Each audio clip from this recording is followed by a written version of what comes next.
군입생과 함께하는 즐거운 한국사 고질사 시간입니다. 드디어 이제 오늘이 시험 범위의 마지막 부분이 되네요. 그렇죠? 국권수호 운동 그 두 번째 시간 바로 애국 계몽 운동에 대해서 오늘 공부할 겁니다. 우리 지난 시간에 바로 그 항일 의병 전쟁에 대해서 배웠어요. 자, 일본의 침략이 노골화되는 시기에 국권을 지키기 위한 방법으로 보수 세력, 그러니까 양반 유생층들이 되겠죠. 이러한 보수 세력을 중심으로 전개했던 바로 국권수호 운동 방법이 바로 항일 의병 전쟁이었다라고 얘기를 했고요. 처음에는 이제 양반층 중심이었지만 그 의병장이 점차 을사의병, 정미의병으로 가면서 의병장의 계층이 다양화되고 의병의 연합부대가 형성되기도 했다라고 얘기를 했고요. 특히 정미의병 시기에는 13도 창의군이 조직이 되어서 서울 진공작전을 전개하기도 했다라는 내용까지 공부를 했습니다. 한편 개화 세력들 같은 경우에는요, 이러한 그 무장투쟁에 대해서 약간 비판적이었어요. 무력적으로 너무 차이가 나는 일본과 그 무장 투쟁을 벌인다라는 것은, 무력 투쟁을 벌인다라는 것은 뭐 쉽게 말하면 계란으로 바위치기다. 자, 그렇기 때문에 먼저 힘을 길러서 국권을 지켜야 한다라는 방향으로 전개하게 됩니다. 이것이 바로 애국 계몽 운동이죠. 자, 애국 계몽 운동의 사전적 정의는요, 시기적으로 을사조약을 전후한 시기에, 그러니까 을사조약은 1905년에 체결되거든요. 을사조약을 전후한 시기에 민족의 실력을 양성을 해서 국권을 회복하자라는 운동이 바로 애국 계몽 운동이다라는 거죠. 자, 그러면 애국 계몽 운동은 우리 일단 개화 세력이 추구했다라고 얘기를 했고요. 민족의 실력을 양성한다는 얘기인데요. 그러면 어떻게 실력을 양성하게 되느냐? 바로 교육과, 자, 실력 양성의 방법은 바로 교육과 산업, 지능을 통해서 발전시켜서 나라의 힘을 기르고 이를 바탕으로 국권을 회복해야 된다라는 운동이 바로 애국 계몽 운동이었습니다. 자, 이런 애국 계몽 운동은 어떠한 사상을 그 기반으로 바탕으로 한 것이었냐면 바로 사회 진화론이었어요. 자, 여러분들 진화론 많이 들어봤을 겁니다. 영국의 찰스 다윈이 제안한 거죠. 진화론. 이런 진화론의 핵심적인 이 이론이 뭐냐면 바로 약육강식, 우승열패, 즉 강자가 약자를 지배하는 것은 이거는 뭐 자연의 섭리다라는 겁니다. 자, 이러한 진화론의 기본적인 이론을 사회까지, 인간 사회까지 적용시킨 것이 사회 진화론이에요. 그러니까 이 사회 진화론에 따르게 되면 힘이 강한 나라가 힘이 약한 나라를 지배하는 것은 너무나 당연하다는 겁니다. 따라서 우리가 생존하기 위해서는 힘을 길러야 한다는 논리죠. 자, 그래서 우리 지금 제가 애국계몽 운동의 정의에 대해 설명을 했고요. 애국계몽 운동의 그 이론적 기반, 바탕이 사회 진화론이었다라고 얘기를 했습니다. 자, 그러면 이 애국계몽 운동을 주도했던 대표적인 단체 알아두셔야 되겠죠. 첫 번째, 여러분들 먼저 보안회를 알아두셔야 됩니다. 자, 보안회는 러일 전쟁 중에 일제가 대한제국의 황무지를 개간하겠다고 요구해 옵니다. 자, 이러한 일제 황무지 개간권 요구를 저지했던 단체가 바로 보안회입니다. 자, 이 보안회는 이제 고국 안민의 약자죠. 자, 대표적인 애국계몽 운동단체 보안회였습니다. 이런 특징 기억을 하셔야 될 것이고요. 자, 한편 그 독립협회 활동에 적극적이었던 사람들을 중심으로 해서 독립협회가 해산된 다음에 그 전통을 개성해서 헌정연구회라고 하는 단체가 조직이 됩니다. 자, 그래서 이 헌정연구회는요, 독립협회처럼 의회 설립이라든가 입헌 군주제 이러한 것들을 추구했던 단체가 바로 헌정연구회다라는 거 알아두시고요. 자, 좀 보다 더 중요한 단체가 바로 대한자강회입니다. 대한자강회. 자, 이 대한자강회는 규모가 컸습니다. 자, 서울뿐만 아니라 지방에도 지회를 설치하게 되고요. 자, 그 다음에 월보, 매달 가능하는 잡지죠? 자, 월보도 가능했고요. 자, 특히 이 대한자강회에서 가장 중요한 활동은요, 우리 그 을사조약이 체결되니까 고종이 이 을사조약 체결의 부당성을 세계 만방에 알리기 위해서 네덜란드 헤이지에서 개최된 자, 만국 평화회의에 특사를 파견했죠. 이것 때문에 이 사건으로 인해서 고종은 강제로 일제의회에서 퇴위당합니다.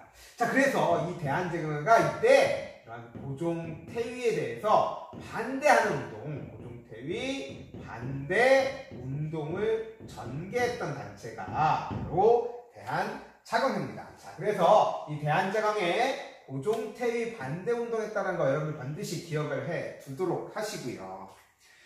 자, 그러면 이런 애국개몽 운동은 항일의병투쟁이 적극적인 무장투쟁이었던 것에 반해서 애국개몽 운동은 그 투쟁에 있어서 저항에 있어서 약간은 소극적이죠.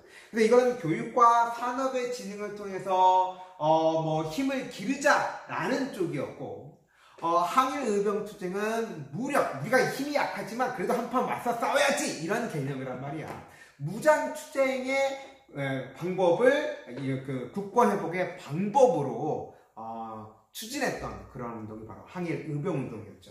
각각의 의미가 있습니다만 나름대로 각각의 또 역시 한계점이 존재했습니다. 자, 이런 한계점을 극복을 하고자 했던 단체, 즉 쉽게 말하면 민족의 힘을 기르면서 동시에 군사적인 무력적인 힘을 길러서 실질적인 전쟁, 무력 투쟁을 통해서 국권을 회복하고자 했던 단체가 있습니다. 이 단체가 바로 그림도 유명한 신민회입니다. 자, 신민회는 너무나 중요하고요. 그래서 수능이라든가 전국연합이라든가 항상 나오고요. 제가 다 넣고 말씀드립니다만 이번 시험에도 반드시 출제가 될 것이니까 반드시 좀 기억을 하도록 합시다. 자, 그럼 좀 지우고요. 신민회에 대해서 설명하도록 하겠습니다. 자, 신민회는 1907년에 결성이 되었고요. 1911년 일제의회에서 강제 해산된 단체입니다. 가장 대표적인 애국개몽 운동 단체죠. 자, 신민회. 신민회. 여러분도 한번 외쳐보세요. 신민회. 1907년에 결성이 되어서 1911년에 해산이 됩니다.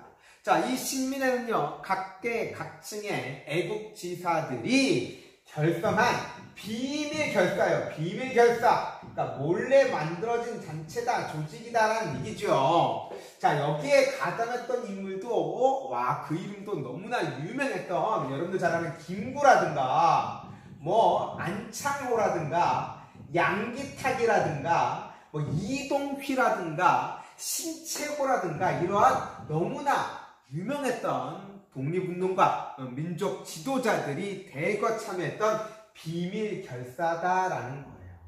자, 이 신민회가 또 중요한 건 말이죠. 이 신민회가 추구했던 건 당연히 국권 회복이죠. 이건 너무나 당연한데 이 국권을 회복하면 그 새롭게 수립된 나라의 정치 체제는 무엇을 할 것이냐? 라는 면에서 어떤 체제를 추구했냐면 공화정체를 처음으로 추구했던 단체야. 그러니까 독립협회 같은 경우는 입헌군주제잖아요.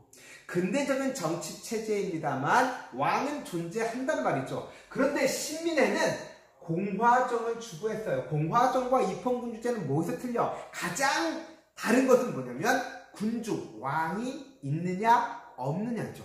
공화정은 왕이 있어요 없어요? 없어요. 공화정을 추구하는 나라가 공화국이고요. 우리나라가 지금 대한민국이 공화국이잖아요. 리퍼블릭 오브 코리아잖아. 리퍼블릭, 공화국이란 말이야. 그러니까 왕이 있어 없어? 없지. 국민이 직접 지도자를 선출을 하죠. 즉 신민회는 우리 역사상 처음으로 공화정체를 추구했던 단체다라는 거 여러분들이 반드시 기억을 해 두셔야 됩니다. 자, 그러면 이 신민회 활동을 얘기를 할 텐데 일단 여러분들이 알고 계셔야 될 건 뭐냐면 신민회는 비밀이 있으니까 신민회라는 이름을 걸고 활동하지는 않았어요. 알겠죠? 자, 신민회도 역시 애국계몽 운동 단체니까 당연히 민족의 실력을 양성하고자 했습니다. 즉 교육과 산업의 진흥을 추구했다라는 얘기죠. 문화적, 경제적, 실력 양성 운동을 전개합니다. 자, 문화적으로는요, 민족교육 실시하는 거야. 민족교육 실시해야지. 그래서 민족을 이끌어갈 지도자를 양성을 해야 되겠죠. 민족교육 실시를 추구했단 말이에요. 그래서 교육 실시하려면 학교가 있어야 될 거 아니에요. 그래서 이 안창호 같은 사람은 평양에다가 대성학교를 세우기도 했고요. 그 다음에 이순훈이라는 사람은 정주에다가 오산학교를 세웠어요. 그래서 민족교육을 실시를 하고 민족을 이끌어갈 지도자 양성에 노력을 했단 말이죠. 한편 산업이죠. 민족 산업의 육성을 추구했단 말이에요. 그래서 대구의 태극서관이라든가 그 다음에 평양에다가 자기회사 이러한 회사들을 설립을 해서 민족 자본을 육성하고자 했다라는 거죠. 자, 이러한 문화적, 경제적 실력 양성 운동을 추구했던 것은 다른 애국구매 계몽 운동단체와 별반 차이가 없는데 이 신민회가 중요한 이유는 이러한 문화, 경제적 실력 양성 운동뿐만이 아니라 바로 군사적 실력 양성 운동을 전개했다는 얘기야. 군사적 실력 양성 운동. 이렇게 힘만 기르고 이렇게 해서 일본 애들이 물러가겠어요? 안 가겠어요? 야, 너희들 이제 힘 길렀으니까 너희들 혼자서 나라를 이끌어갈 수 있지? 그러니까 우리 갈게. 일본 이러진 않았을 거 아니에요.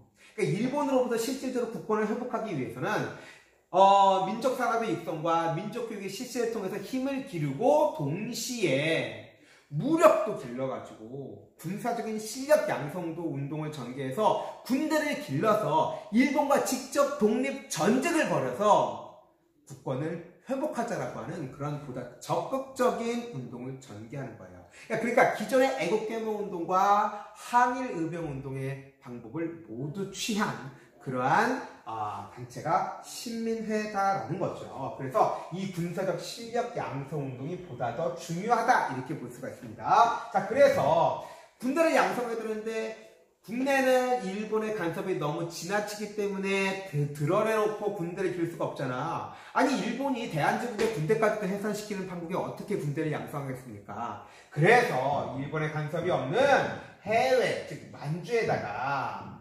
독립운동 기지를 건설하고자 했습니다. 해외 독립군 해외에다가 독립군 기지를 건설하고자 했어요. 그래서 만주 상원보라는 곳에다가 먼저 이제 군대를 양성하기 위해서는 장교가 일단 기본적으로 있어야 되겠죠. 자, 장교 양성을 위해서 오늘날 말하면 사관학교죠. 육군사관학교로 갈 수 있는 신흥 무관학교를 설립합니다. 신흥 무관학교. 원래 이름은 신흥 강습소였는데 이것이 신흥 무관학교로 바뀌죠. 자, 이 신흥 무관학교를 설립했다. 이 신흥 무관학교 졸업생들이 중심이 되어서 1920년대 이후에 이들이 독립군을 이끌게 되는 거예요. 그래서 자, 이 신흥 무관학교 반드시 기억을 하셔야 돼요. 자, 다시 정리를 하면 신민회는 각계각층의 애국지사들이 참여한 비밀 결사였다. 국권을 회복하고자 했고 그 회복된 국권은 공화정을 추구했다라는 거. 자, 문화적, 경제적 실력 양성 운동을 추구했다. 그래서 학교 세웠고요. 기업도 설립을 합니다. 그리고 특히 독립운동 기지 건설, 즉 해외 독립군을 양성하기 위해서 신흥 무관학교를 설립했다라는 거 반드시 기억을 해 주시기 바랍니다. 자, 그런데 어떤 일이 벌어지냐면, 여러분들 안중근 아시죠? 안중근의 사촌이 안명근이라는 사람인데, 이 안명근이라는 사람이 이제 독립운동 자금을 마련하기 위해서 여러 가지 민족 지도자들이라든가 유지라든가 이런 사람들로부터 이제 그 독립운동 자금을 모금하는 그런 활동을 하다가 잡혔어요. 체포가 됐는데, 일제는 이것을 바로 신임총독, 이제 일본이 조선을 완전히 식민지화한 다음에 조선 총독부를 설치하고 초대 총독으로 데라우찌를 파견하는데, 이 신임총독 데라우찌를 암살하려고 했다, 이렇게 왜곡을 한 거예요. 그래서 이 안명근과 관련된 사람들 대거 체포를 하죠. 600여 명이 넘는 사람을 체포를 했고요. 그 중에 105명을 재판에 넘깁니다. 이거를 이제 기소한다라고 하는데, 이 사건이 유명한 105인 사건이에요. 1911년에 105인 사건이 일어나게 돼요. 이 105인 사건에 105, 숫자 105예요. 105인 사건에 연루가 되어서 신민의 주요 인물들이 대거 체포가 됩니다. 그리고 이 105인 사건으로 신민회는 결국 해산이 된다라는 거, 이렇게 여러분들이 기억을 하시면 되겠습니다. 자, 매우 중요한 내용 지금 했습니다. 반드시 기억을 해 두시고요. 자, 우리 PPT를 통해서 다시 한번 정리하도록 하겠습니다. 수고 많으셨고요. 시험범위가 너무 많습니다. 죄송하게 생각하기도 하는데, 여러분들 차근차근 잘 정리를 해서요. 우리 다음 주에 보는 시험 여러분들 모두 잘 봤으면 좋겠습니다. 자, 수강하느라고 고생 많으셨습니다. 안녕. PPT를 통해 제23강 국권수호운동 두 번째 시간 애국계몽운동에 대해서 정리하도록 하겠습니다. 먼저 애국계몽운동의 의미에 대해서 설명하도록 하겠습니다. 을사조약 1905년에 체결되었죠. 을사조약을 전후한 시기에 민족의 실력을 양성을 해서 국권 회복을 이루기 위한 운동을 애국계몽운동이라고 합니다. 이러한 애국계몽운동은 개화 세력을 중심으로 전개된 것이고요. 실력 양성은 바로 교육과 산업의 진흥을 통해서 추구했습니다. 자, 이러한 애국계몽운동의 사상적 기반은 바로 사회 진화론이죠. 바로 진화론의 기본 이론인 약육강식이라든가 우승열패라든가 적자 생존이라든가 이러한 이론을 인간 세계까지 적용시켜서 힘이 강한 국가가 힘이 약한 국가를 지배하는 것은 당연하다. 그러니까 힘이 약하면 강한 자에 의해서 지배받기 때문에 힘을 기르자라는 운동이 바로 애국계몽운동이죠. 자, 애국계몽운동을 전개했던 주요 단체는요, 보안회가 있습니다. 보안회는 러일 전쟁 중에 일제가 황무지 개관권을 요구했는데 이를 저지시킨 단체가 보안회고요. 한편 독립협회에 참여했던 사람들이 이제 별도로 헌정연구회를 만들고요. 자, 이 헌정연구회에서는 독립협회가 추구했던 의회 설립이라든가 입헌 정치체제의 수립을 목표로 활동했습니다. 자, 그 다음에 대한자강회라고 하는 단체도 있었는데, 이 대한자강회는 전국에 지회를 설치하고 매달 월보를 간행했습니다. 특히 이 대한자강회는 헤이그 특사 사건으로 인해 고종 황제가 퇴위당하자 바로 고종퇴위 반대운동을 전개했던 단체로 너무나 유명하죠. 자, 애국계몽운동 단체 중에서 가장 중요한 단체는 바로 신민회입니다. 신민회는 각계각층의 애국지사가 참여한 항일 비밀 결사였다는 것이죠. 그래서 안창호라든가 양기탁, 신채호, 이동휘, 김구 이러한 쟁쟁한 애국지사들이 모두 참여했고요. 신민회의 목표는 국권 회복과 함께 공화 정체의 국민국가 건설을 목표로 했다는 것, 특히 최초로 공화정을 추구했다라는 점에서 매우 중요하죠. 신민회는 문화적, 경제적 실력 양성 운동을 전개합니다. 즉, 문화적으로는 민족 교육 실시를 추구했죠. 그래서 안창호가 평양에 대성학교를 세우고 이승후는 정주에 오산학교를 세우기도 했습니다. 동시에 민족 산업을 육성해서 민족 자본을 축적하려고 했죠. 그래서 대구에 태극서관을 세우고요. 평양에다가는 자기회전을 세우기도 했습니다. 자, 이러한 문화적 경제적 실력 양성 운동과 함께 비밀리에 군사적 실력 양성 운동을 전개했다는 점에서 기존 애국개몽 운동단체와 다른 점이죠. 즉 무장투쟁을 함께 했다라는 점입니다. 자, 그래서 국내에서는 이러한 그 군대 양성이 실질적으로 어려웠기 때문에 해외에 독립군 양성을 위한 독립군 기지 건설을 추구했습니다. 그래서 신흥 무관학교를 설립하기도 했죠. 매우 중요한 내용이니까 반드시 기억해 주시고요. 그러나 이러한 신민회는 1911년 105임 사건으로 해산되게 됩니다. 자, 지금까지 애국개몽 운동에 대해서 설명했습니다. 여기까지가 기말고사 시험범이고요. 여러분들 열심히 공부해서 모두들 기말고사에서 좋은 결과 얻기를 바라겠습니다.